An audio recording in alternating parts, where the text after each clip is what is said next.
This is Dr. Amar from Elite Orthodontics. Patient we see here in the picture has very protrusive front teeth, which mean they are very flared forward, that she cannot get her lips together when she closes her mouth. She came to my office already having braces. And as you can see here, that she had braces on the top. Aesthetically, it doesn't look good that her teeth are really sticking out of her face. You can barely see the upper teeth, which is all works against our cosmetic and aesthetics finish.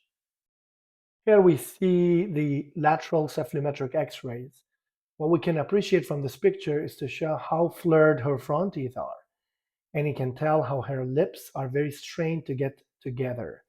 In cases like those, sometimes we have to think about extractions to be able to push the teeth a little bit back, make them more aesthetic, and then we'll be able to have a natural lip posture. And usually teeth that we pull out for such a cases are first or second bicuspids. And this is the panoramic x-ray, which you can see 3 of her first molars have root canals. 2 of them already, she's suffering from pain with them. And the decision was, am I going to be pulling bicuspids out next to bad molars, considering she has her wisdom teeth? I decided to remove all her first molars. So a little bit bigger treatment plan, but on the long run, it's going to be much better for the patients. What we will do, we'll close second molars as the first molars. Half of the space will be used to retrocline front teeth, and the other half is to progress the second molars as first molars and upright and align third molars to become third molars. In this way, this patient will finish treatment having 2 molars, 2 bicuspids, 1 canine in every quadrant, which is going to look pretty normal. I mean, except on the upper upper left quadrant when she's already missing a lateral incisor and she has a canine substitution. Here you can see the start, and you can see the first molars, which they both have crowns, root canals, and she has pain in both of them.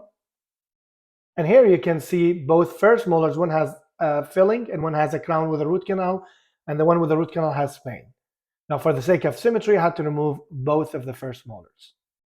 Here you can see that we slided second molars as first molars, and now we're going to be uprighting and aligning third molars to become second molars. And here you can see that second molars are almost closing all the space. Third molars are more clear, and we can align them pretty nicely. And to upright impacted teeth or our sideway teeth, I have a pattern to upright them with a spring. And you can see in this case, that's a spring design. That's a second molar that was off for a while. And then 3 visits down the road, you can see at the end that the molars uprighted.